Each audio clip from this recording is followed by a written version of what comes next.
Muslimin dan muslimat yang dirahmati Allah Subhanahu wa taala sekalian. InsyaAllah pada pagi ini kita baca dari surah As-Sajdah.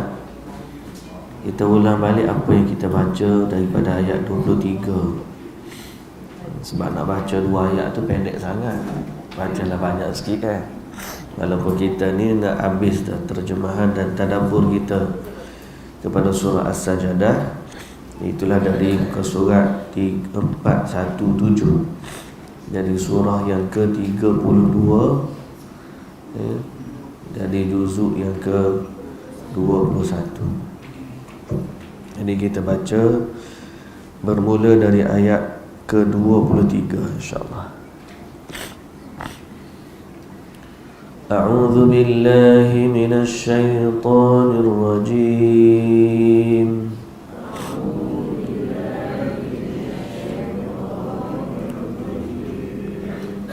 Bismillahirrahmanirrahim.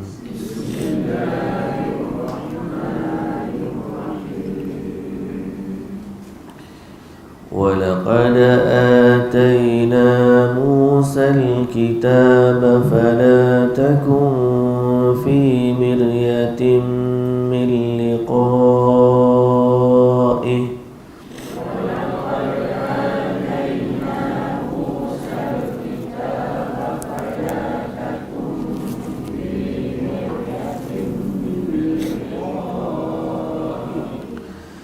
وَجَعَلْنَاهُ هُدًى لِبَنِي إِسْرَائِيلَ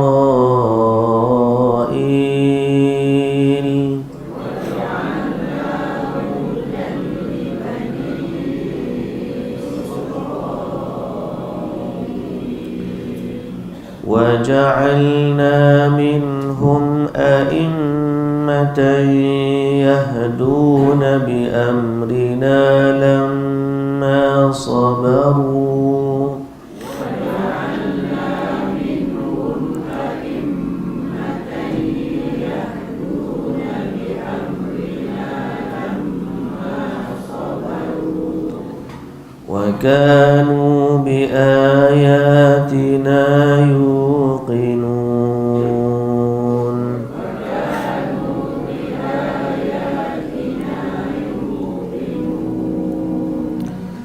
إن ربك هو يفصل بينهم يوم القيامة فيما كانوا فيه يختلفون.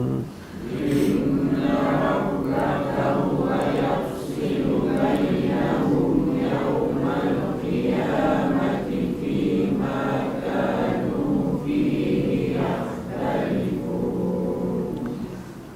أولم يهد لهم كم أهلكنا من قبلهم من القرون يمشون في مساكنهم أولم يهد لهم كم أهلكنا من قبلهم من القرون يمشون في مساكنهم إن في ذلك لآيات أفلا يسمعون. إن في ذلك لآيات أفلا يسمعون.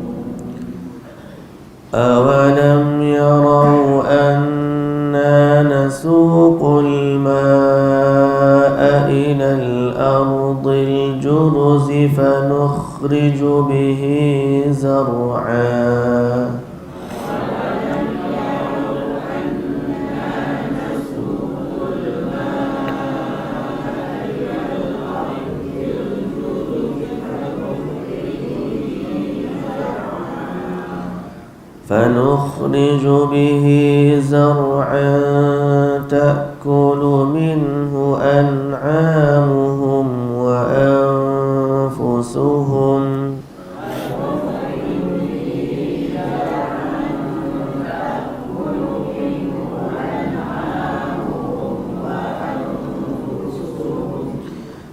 أفلا يبصرون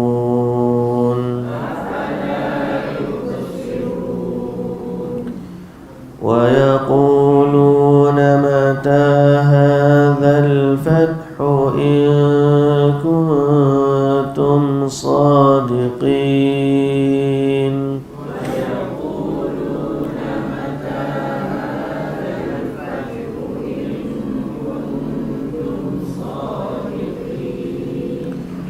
قل يوم الفتح لا ينفع الذين كفروا إيمانهم ولا هم ينظرون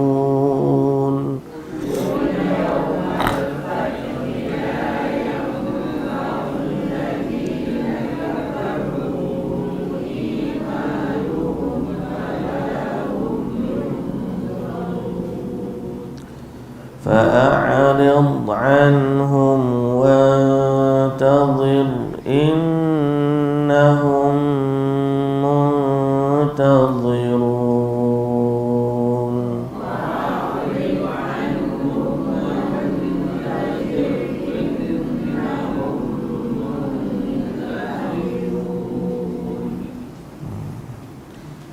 Bismillahirrahmanirrahim. Alhamdulillah wassalatu wassalamu ala Rasulillah wa ala alihi wa sahbihi ajma'in. Amma ba'd. Jadi sekali lagi kita bersyukur kepada Allah Subhanahu wa taala. Kita bersyukur kepada Allah Subhanahu wa taala di atas limpahan rahmat dan anugerahnya kepada kita, sehingga pada pagi ini dapat kita kembali dalam majlis kita nak menamatkan bacaan kita terhadap atau pada surah As-Sajadah.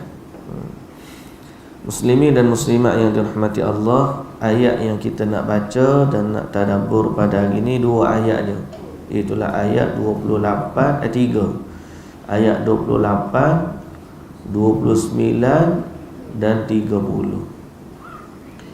Di mana Allah Subhanahu wa taala kata wa yaquluna mata hadzal fathu in kuntum shadiqin, dan mereka berkata mata hadzal fath, bilakah hari kiamat yang dijanjikan itu? Bilakah hari kiamat yang dijanjikan dan itu? Al-fathu di sini maknanya hari kiamat. Hari kiamat.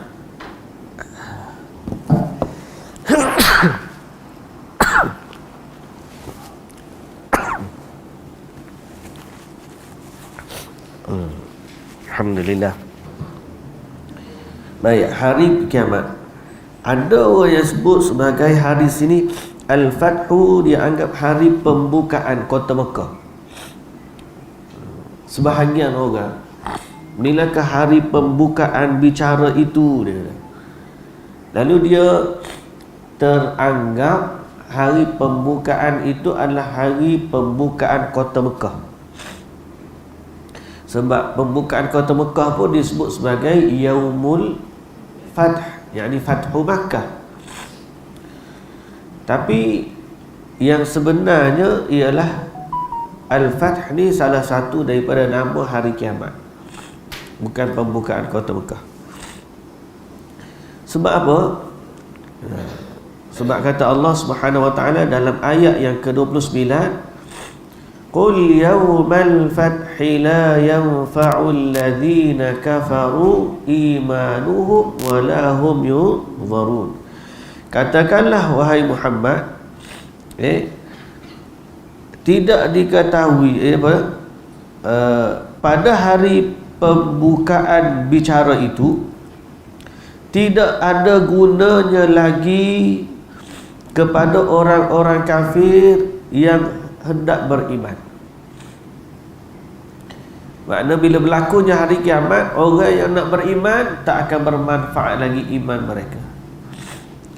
Sedangkan pada pembukaan kota Mekah, Nabi menerima keislaman 2,000 lebih orang yang masuk Islam. Betul tak? Lepas Nabi tawar kota Mekah, lepas tu Nabi, tawanan itu Nabi tanya, sekarang ni nak buat macam mana? Lalu Nabi maafkan mereka. Setelah daripada itu mereka beriman kepada Allah hampir 2,000 orang, dan baik pula keislamannya. Termasuklah Ikrimah bin Abi Jahal, orang yang banyak menentang Nabi SAW. Dia dah lari dah daripada Mekah. Isteri dia panggil balik, semua dia datang kembali ke Mekah, dan akhirnya dia masuk Islam. Baik pula keislaman dia lepas daripada tu. Jadi ini menunjukkan Al-Fath yang dimaksudkan dalam surah Sajadah ni bukanlah hari Al-Fath, pembukaan kota Mekah. Sebaliknya yang mereka tanya seolah-olah begini, kalau mereka kata wa yaquluna mata hadzal fath, dan mereka bertanya bilakah engkau nak menang ke atas kami. Kalau nak terjemah macam tu, menang ke atas kami pada pembukaan kota Mekah tu bukan. Yang benar ialah mereka tanya Nabi tentang bilakah nak berlakunya kiamat. Mereka tanya ni dipanggil salah satu daripada uslubul inkar. Tanya dalam bentuk mengingkari kedatangan hari kiamat. Bila Nabi kata kiamat akan ada, kita semua akan kembali kepada Allah lepas kita mati, yang dah mati ni akan hidup kembali. Dia pun dalam kekufuran dan tak percaya, dia tanya, kalau betul benda tu berlaku, bila dia nak berlaku? Itu bagi uslubul inkar. Dia tanya dalam bentuk mengingkari kedatangan hari kiamat. Maka Allah Subhanahu Wa Taala menyatakan, kalaupun dia datang masa tu baru kamu nak beriman, maka tidak lagi bermanfaat iman kamu. Nak beriman kepada Allah ni jangan tunggu kiamat. Jangan tunggu nak mati baru nak bertaubat, nak beriman. Pasal apa? Bila datangnya hari itu, tidak akan lagi bermanfaat imannya orang-orang kafir. Dalam ayat yang lain Allah Ta'ala juga mengatakan, yauma ya'ti ba'du ayati rabbika la yanfa'u nafsan imanuha lam takun amanat min qabl aw kasabat fi imaniha khaira. Bukan sekadar iman orang kafir tidak lagi bermanfaat setelah datangnya kiamat, amalan orang yang beriman yang baru nak beramal pun juga tidak bermanfaat. Lama ni tak semayang, Muslim, orang Islam, lama ni tak semayang. Bila datang kiamat baru nak semayang, maka masa tu tidak lagi bermanfaat amalan mereka. Selama ni tak sedekah, simpan harta dia, tiba-tiba mau matahari keluar dari ufuk barat, Allah, kiamat dah lah kita, pakak bagi sedekah belakang harta. Dah nak buat mana kiamat dah ni? Sedekah nak bagi ke orang. Masa tu tidak lagi bermanfaat sedekah mereka. Nak beriman ke, nak beramal ke, dia panggil tarikh expire dia ialah belumnya berlaku kiamat. Dah berlaku kiamat, tidak lagi bermanfaat. Jadi kalau mereka tanya mengingkari dan nak tunggu datang kiamat baru nak beriman, maka itu tidak bermanfaat bagi mereka. Sebaliknya Allah Ta'ala ni, dia nak kita beriman kepada dia bermula dengan ilmu yaqin. Kalau nak tunggu ainul yaqin baru nak beriman, tengok ainul yaqin, tengok baru nak beriman, tak boleh. Allah Ta'ala nak uji kita mesti dengan ilmu, wahyu. Dia turunkan wahyu, padahal nampak sangat tanda-tanda kekuasaan dia. Cuma ini sebahagian daripada bentuk iman. Kalau Allah Ta'ala nak suruh kita ni beriman dengan pandangan, nescaya dia turunkan malaikat je. Walau ja'alnahu malakan la ja'alnahu rajulan wa la labasna 'alaihim ma yalbisun. Allah Ta'ala kata, kalaupun kami turunkan malaikat sebagaimana yang mereka minta, tetap kami akan turunkan malaikat dalam bentuk rupa manusia. Wala labasna alaihim ma yalbisun, dan mereka tetap akan sama-sama. Pasal apa? Sebab dunia ni adalah tempatnya Allah nak uji kita. Kalau Allah Ta'ala nak suruh beriman seperti mana makhluk-makhluk lain yang beriman, nasaya Allah tunjukkan malaikat dalam rupanya yang sebenar. Bila orang tengok Allah begini rupanya malaikat, begini rupanya jin, begini rupanya langit dan bumi, begini rupanya alam barzakh, Allah bagi nampak kan settle semua orang beriman. Tapi tak, sebab dalam surah Sajadah ni Allah Ta'ala dah kata walau syi'na la'ataina kulla nafsin hudaha walakin haqqal qawlu minni la'amla'anna jahannama minal jinnati wan nasi ajma'in. Kerana dah jadi satu ketetapan bagi Allah untuk Allah uji manusia, sehingga sebahagian daripada mereka kufur dan Allah humbankan mereka ke dalam api neraka. Ini satu ketetapan bagi Allah. Jadi hari ini siapa-siapa yang beriman kepada Allah, maka dia mesti beriman sebelum datangnya kiamat. Siapa-siapa yang nak beramal dalam keimanan, mesti beramal sebelum datangnya hari kiamat. Dan kiamat bagi kita ni ada dua lah. Satu kiamat besar yang kita cerita ni, dan yang kedua kiamat kecil, iaitulah kematian. Bila kematian, nyawa duduk di halqum, baru nak beriman pun sama juga. Tidak beriman, tidak bermanfaat iman. Seperti mana imannya Fir'aun. Fir'aun nyawa duduk di kerongkong, baru nak beriman, tak bermanfaat. Orang nak beramal, waktu dia nyawa duduk di kerongkong, baru nak taubat, tidak bermanfaat. Tapi kalau sebelum daripada tu, Allah Subhanahu Wa Taala menerima amalan yang dilakukan. Maka hari Al-Fathu salah satu daripada nama hari kiamat. Yang dimaksudkan Al-Fathu ni pula dalam bahasa, di sudut bahasa, ialah Al-Qadha wal-Fasl. Hari pembuka bicara untuk diputuskan hukuman. Hari pembalasan. Al-Fathu juga boleh disebut sebagai hari pembalasan. Di mana Allah Subhanahu Wa Taala dalam banyak ayat juga menunjukkan bagaimana Allah Ta'ala menggunakan kalimah Al-Fathu menunjukkan Al-Qadha, iaitulah pembalasan dan hari hukuman. Sebagaimana firman Allah, faftah baini wa bainahum fatha. Faftah baini wa bainahum fatha. Putuskanlah hukuman di antaraku dan juga di antara mereka. Allah Ta'ala kata faftah baini wa bainahum fatha. Allah Ta'ala juga berfirman, qul yajma'u bainana rabbuna thumma yaftahu bainana bilhaq. Katakanlah Allah lah yang akan mengumpulkan kita semua, kemudian dia akan memutuskan hukuman di antara kita. Qul yajma'u bainana wa bainahum thumma yaqul yajma'u bainana rabbuna thumma yaftahu bainana bilhaq. Yaftahu menunjukkan menghukum ataupun memutuskan hukuman di antaranya. Maka hari kiamat salah satu daripada namanya ialah hari keputusan. Hari keputusan pada apa segala yang diperselisihkan. Hari ini kalau kita selisih tak jumpa keputusan, mesti ada satu hari keputusan tu akan ada.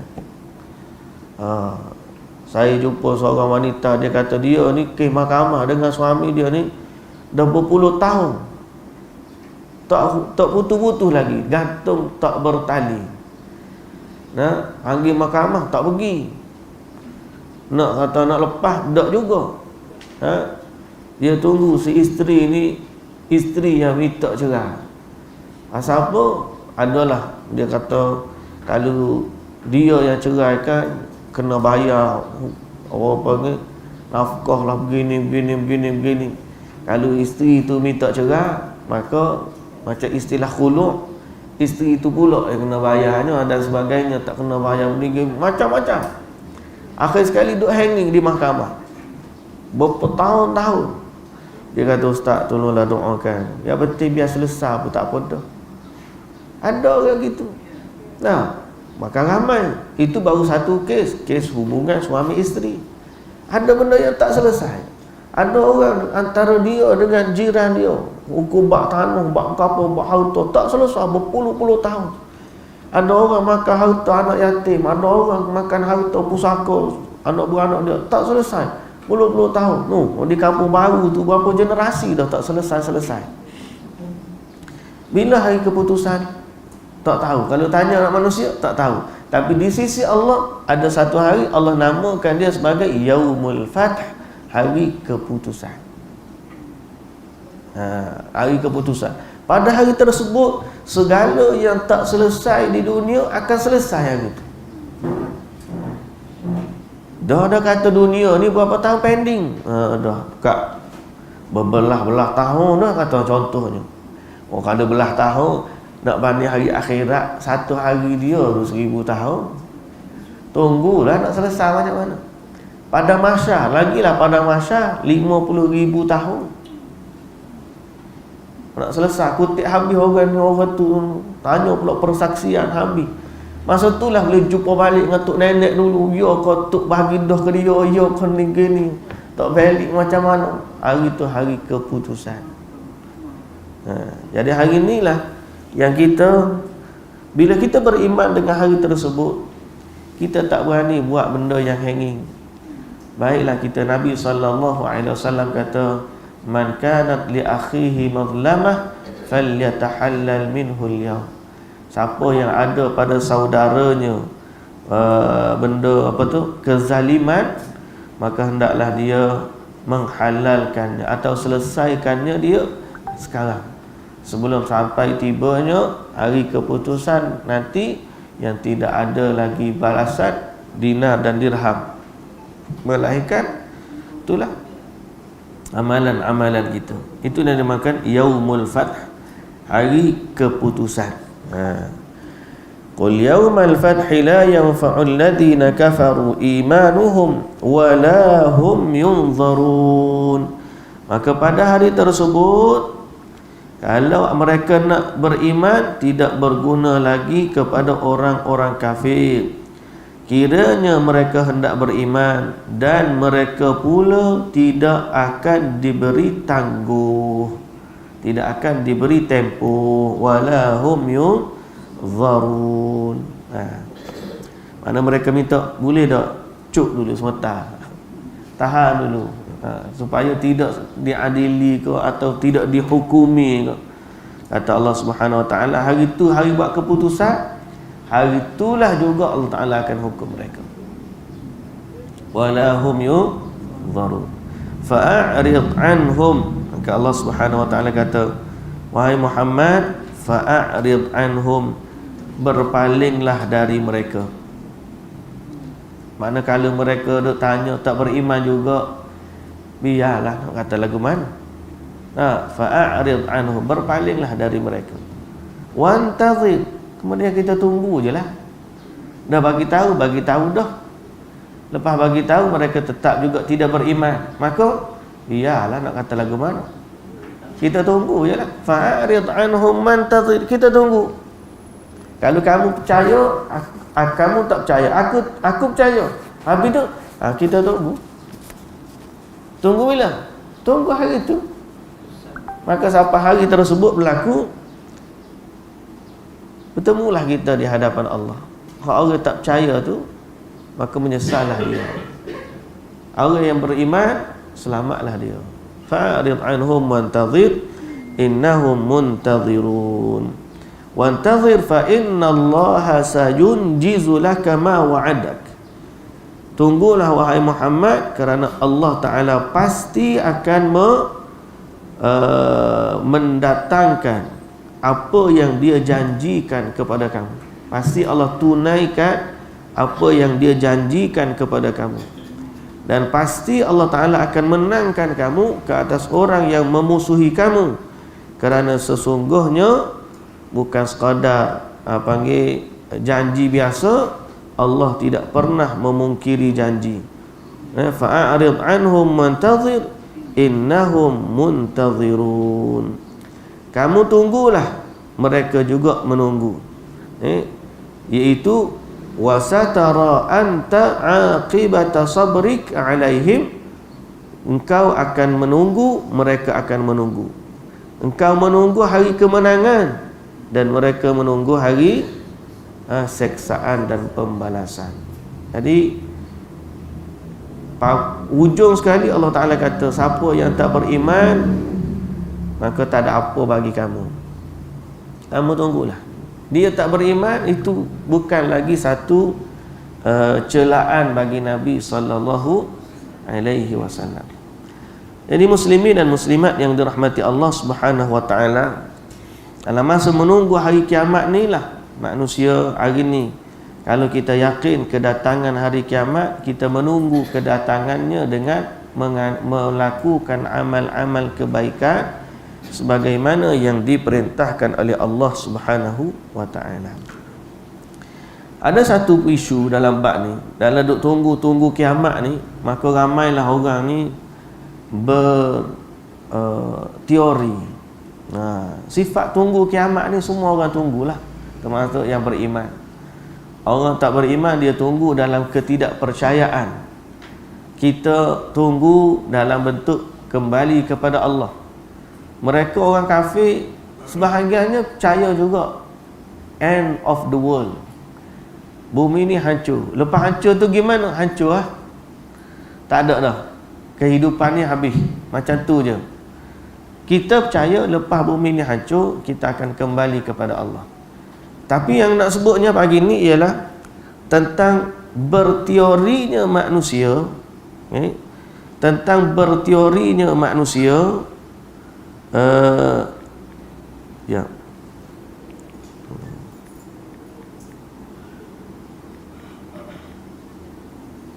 berteorinya manusia dalam menunggu hari kiamat. Seperti mana dah benda ni, seperti mana yang dah berlaku banyak kali, banyak tahun, dan yang terbaru dan terakhir dan masa kini. Masa kini ni dia kata bumi ni akan bergelap selama 17 hari.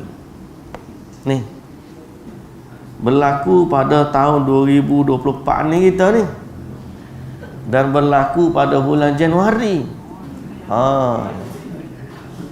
Berlaku pula pada bulan Januari. Ada yang kata mula 3 hari dan macam-macam. Dia kata ni dia panggil sebagai, dia panggil sunstorm, ribut suria. Ribut suria, solar storm. Solar storm. Dia kata apa? Saya benda-benda gini sebab ada orang tanya. Ada orang tanya, Ustaz lagu mana ni? Tu kan ni gini ni. Ni benda ni berlaku di atas ni, ribut suria ni, solar storm ni akan berlaku yang menyebabkan sinaran elektromagnet gapo semua sekali ni. Nak cerita panjang pun tak erti juga kitanya. Tapi dia kata bumi akan bergelap selama 17 hari dan ini pertanda kiamat akan terjadi. Jawapan dia, untuk rekod, terdapat ribut suria besar yang hampir berlaku dan ia menyebabkan kerosakan yang ketara pada tahun 2012. Sebab tu dulu ramalan yang sama telah pun berlaku. Jadi ada orang kata akan berlaku ribut suria, solar storm tahun 2024, sehingga akan berlaku bumi bergelap dan semua sistem magnet akan fail. Komputer fail, magnetik ni, elektromagnet itu semua menyebabkan medan magnet kita fail. Semua tidak akan berfungsi sebab kita ni motor pun guna magnet, electricity pun guna magnet, Semua kalau kita tengok macam mana dia terhasilnya elektrik dengan turbine dia, kiri kanan dia ada magnet motor dia ni, menyebabkan berlakunya aliran elektrik. Semua benda lah kalau kita kata enjin tu semua bila berlakunya ribut tu, semua sistem ni down. Kita semua jadi macam orang dahulu kala, perang guna pedang, perang guna anak panah balik, naik kuda balik, kereta semua. Dia punya teori macam-macam. Saya kalau bab tu malah lah terlibat sangat. Orang dipanggil geng-geng teori konspirasi, dia kata. Ada beberapa perkara yang kita kena ambil tahu. Yang pertama, kedatangan kiamat akan berlaku secara tiba-tiba. Tanda-tanda macam ni kita tak perlu fikir. Sebab tanda-tanda yang kita kena tunggu ialah tanda yang Nabi bagi tahu. Dajjal, Ya'juj Ma'juj, benda-benda macam tu. Sebab dia melibatkan keimanan kepada Allah Subhanahu wa ta'ala. Ada pun tanda-tanda kemusnahan bumi, bukan satu, beratus lagi benda kita nak tengok. Macam-macam sistem bumi ni telah pun orang panggil hampir fail. Ekosistem yang ada, lautan mula rosak, atmosfera ozon mula menipis, banjir besar mula berlaku di tempat tak pernah berlaku. Manusia pun macam-macam kerosakan yang buat, peperangan situ, peperangan sini, pembunuhan beramai-ramai. Nabi bagi tahu dah benda-benda gini, kerosakan ni pasti. Dan dia tidak menambah kepada kita maklumat baru pun. Kalau kata benda ni berlaku. Cuma isu dia ialah orang mengaitkan dengan kedatangan kiamat yang sangat hampir, dan boleh kata inilah permulaannya kiamat. Dan sampai ke satu tahap mereka kata tahun itulah berlakunya kiamat. Seperti mana yang telah pun berlaku pada jangkaan mereka pada 2012. 2012 mereka dapati pertama ada kalender Mayan kalender. Pernah dengar Mayan kalender? Satu tamadun yang duduk di Amerika Selatan tu, dia jumpa tulisan lama. Dalam tulisan tu tunjuk ada begini lah, gunung berapi lah, banjir lah, macam-macam. Lalu berlaku pada tahun-tahun seperti tu hampir sama dengan apa yang tercatat di kalender tersebut. Dan kalender tersebut berakhir tahun 2012. Dia kata itulah penamatnya end of the world. Pasal kiraan mereka sampai 2012. Mari pula ada jangkaan kata ribut suria ni, solar storm ni akan berlaku juga pada tahun 2012. Dan itu lebih kuat keyakinan mereka. Sampai orang putih pun buatlah satu filem 2012. Ni bukan orang Islam saja, orang kafir pun buat 2012. Kebetulan saya pula mari hijrah KL ni tahun 2010. Tahun 2010 mengajar di Jinjang Utara isteri saya. Pergilah dia mengajar, duduklah di kampung tu, dalam Jinjang Utara tu. Duduk perut situ, nak masuk juga macam-macam tokong kiri kanan. Jadi isteri saya mengajar orang tidak beriman lah, orang Cina yang tidak beriman. Tahun 2012 masuk sekolah tak semangat nak ngaji.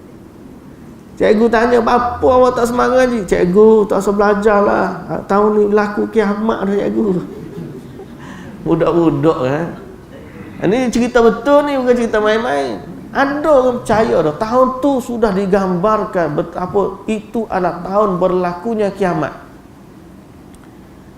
Tiba-tiba Januari lepas, Februari lepas, Mac lepas, April lepas, sampailah November lepas, sampai Disember 2012. Tubik tahun 2013 Januari, terkebir-kebir orang hak kata dia nak mati dah tu. Hidup lagi rupanya aku ni. Episod tu diulang balik. Tahun 2017 ada orang predik lagi hari kiamat. Tahun 2024 ada lagi orang predik hari kiamat. Jadi cerita ni akan senantiasa diulang-ulang. Habis tu kita lagu mana? Sebab tu bila orang dalam Quran Allah Taala dah bagi tahu wa yaquluna mata hadzal fathu in kuntum sadiqin. Muhammad, bila nak berlaku kiamat? Dalam ayat yang lain yas'alunaka 'anis sa'ati ayyana mursaha. Mereka tanya bila berlaku kiamat. Kata Allah Subhanahu wa taala kepada Nabi Muhammad sallallahu alaihi wasallam, "Fima anta min dzikraha." Siapa kamu yang nak sebut bila berlaku kiamat? Nabi pun tak boleh sebut, tiba-tiba kamu boleh predik. Ila rabbika muntaha. Kiamat ni milik Allah. Hari dia berlaku, kalamhil basari aw ma amruna illa kalamhil basari aw huwa aqrab. Tidaklah hari kiamat tu berlaku melainkan sekelip mata ataupun lebih cepat daripada itu. Hari dia berlaku, orang dah masih nak relax-relax, orang dah anggap biasa. Tiba-tiba berlaku kiamat, barulah huru hara. Tiba-tiba matahari terbit dari ufuk barat. Orang tak jangka benda tak akan berlaku. Jadi kita duk sibuk-sibuk dengan benda-benda macam tu, tak ada guna. Kalaulah maksud daripada tu kita nak kata kiamat sudah hampir, kita kata kita tak perlu maklumat tu. Kerana Nabi SAW dah kata aku dengan kiamat macam ni. Nabi rapat dua jari dia, aku dengan kiamat gitu, dekatnya. Dan kita tak perlu pada benda tu sebab Quran dah bagi tahu iqtarabatis sa'atu wa ansyaqqal qamar. Telah hampir berlaku kiamat dan bulan pun telah terbelah. Kamu nak cerita pasal solar storm? No. Bulan realiti telah terbelah depan Nabi sallallahu alaihi wasallam. Kiamat tu sudah sangat-sangat hampir. Habis tu kita nak sibuk dengan apa? Sibuklah dengan kembali kepada Quran. Sibuklah kita pakak-pakak baca Quran. Duk baca artikel tu, baca artikel ni. Kemudian sampai pun tahap berkata tentang Allah apa yang kita tak tahu. Banyak perkara.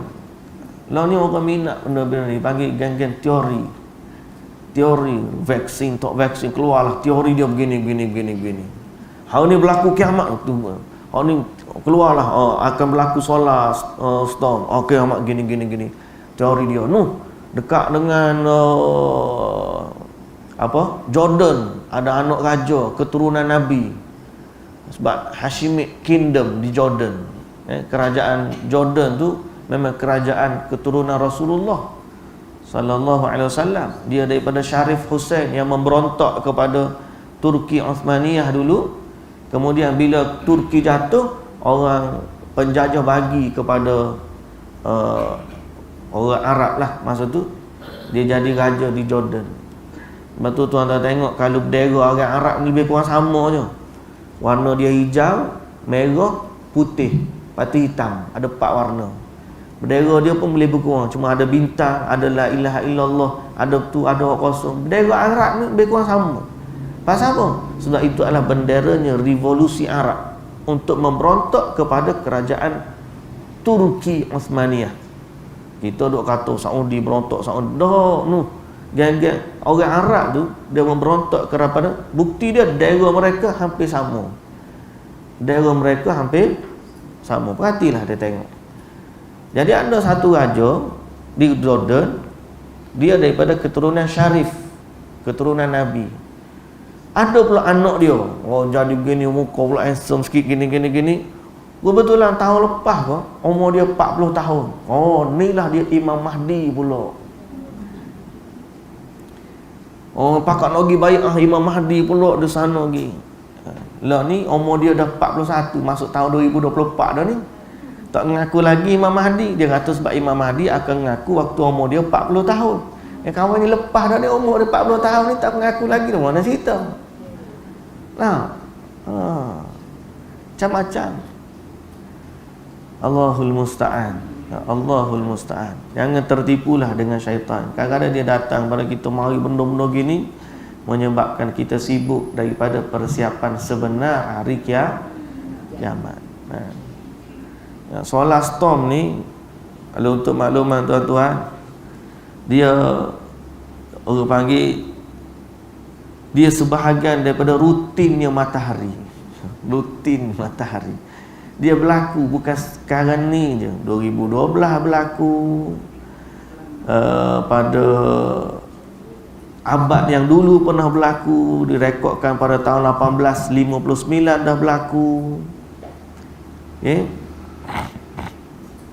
Sehingga zaman 1859 tu berlaku kuatnya solar storm ni. Masa zaman tu orang guna telegraf. Lain, telegraf tu boleh terbakar sebab dia punya magnet dia.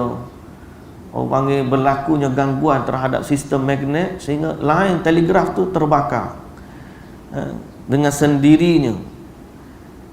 Ribut kuat berkenaan juga menyebabkan aurora yang biasanya dilihat berhampiran kutub kelihatan di seluruh dunia. Kemudian bumi lepas daripada tu akan bergelap selama beberapa ketika. Dia pun bagi tahulah masa itulah bumi ni gelap, lepas pada tu tiba-tiba keluarlah matahari. Kat mana cerita dia? Tuan-tuan, kita nak sebut dalam hadis lah, matahari sendiri pun tak tahu bila dia nak terbit dari ufuk barat. Matahari dia sendiri tak tahu.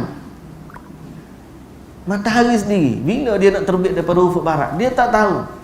Dalam hadis, setiap hari matahari bila terbenam di ufuk barat, dia akan menghadap Allah Subhanahu Wa Taala dan menerima perintah untuk terbit dari ufuk timur.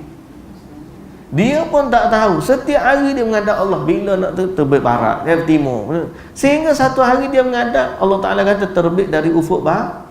Barulah dia terbit. Dia sendiri pun tak tahu. Setiap hari dia menghadap Allah Subhanahu Wa Taala. Tiba-tiba kita boleh tahu. Sombongnya manusia. Jibril alaihissalam tak tahu. Nabi Muhammad tak tahu. Malaikat Israfil yang peniup sangkakala, sejak waktu dia diwakilkan, Allah Ta'ala cipta dia dan diwakilkan sangkakala untuk dia tiup, mata dia ni senantiasa memandang ke arash. Senantiasa memandang. Dan dia tak tahu bila nak laku, sehinggalah dia dah tunggu je bila Allah Ta'ala suruh tiup, baru dia tiup. Israfil tak tahu, Mikail tak tahu, Jibril tak tahu, Nabi Muhammad tak tahu, matahari sendiri tak tahu. Mu tahu? Pelik. Ini menunjukkan kita sibuk dengan benda yang tidak diperintahkan oleh Allah Subhanahu Wa Taala. Habis tu Allah Ta'ala suruh apa? Ini baca Quran, solat, jaga diri, buat amal ibadat. Sementara masa masih ada, berinfak, berbuat baik, minta maaf dengan orang tu, minta maaf dengan orang ni. Gitulah apa yang kita sepatutnya buat. Semoga Allah Subhanahu Wa Taala mempersiapkan diri kita untuk kiamat dengan memberikan taufik dan hidayahnya kepada kita, untuk kita kembali beriman kepada Allah, kembali bertaubat kepada Allah Subhanahu Wa Taala, kembali kepada amal-amal kebaikan, amal salih, dan kita minta keampunan pada apa kesalahan dan kelalaian telah berlaku pada kita. Jadi kita harapkan Allah Subhanahu Wa Taala bagi kudrat, kekuatan, usaha dan upaya untuk kita kekal di atas jalan ketaatan. Dan kita pohon juga agar Allah Subhanahu Wa Taala tetapkan hati kita di atas keimanan, sehingga akhirnya apabila waktu kita dijemput kembali kepada Allah, sama ada dengan kematian ataupun hari kiamat, maka Allah Subhanahu Wa Taala menerima kita dengan rahmat dan kasih sayangnya, sehingga dia ampunkan dosa-dosa kita yang banyak, dia terima amal ibadat kita yang sedikit, dan dengan rahmatnya yang luas dia masukkan kita ke dalam syurganya bersama dengan hamba-hambanya yang saleh. Itulah harapan kita dan cita-cita kita. Semoga kita ni beriman dengan cara yang benar, beramal dengan cara yang benar, dan hidup di atas dunia dengan jalan yang diradai oleh Allah Subhanahu Wa Taala, seperti mana jalan orang-orang yang Allah beri nikmat, bukan jalan-jalan orang yang Allah murkai, dan juga bukan jalan orang-orang yang sesat. Wallahu ta'ala a'lam. Abilah kita cerita surah As-Sajadah Alhamdulillah. Jadi esok bagaimana saya sebut baru ni, kita nak baca kembar kepada surah Sajadah, iaitulah surah Al-Insan. Kembar maksudnya hari Jumaat kan Nabi baca dalam solat subuh surah Sajadah rakaat pertama, surah Al-Insan rakaat yang kedua. Pasti ada makna yang menggabungkan dua tu, insya-Allah. Jadi kita sambung insya-Allah esok kita mula surah Al-Insan, insya-Allah. Wallahu taala alam. Subhanakallahumma wa bihamdika asyhadu an la ilaha illa anta astaghfiruka wa atubu ilaik. Aqulu qawli hadza wa astaghfirullahal azim li wa lakum. Assalamu alaikum warahmatullahi wabarakatuh.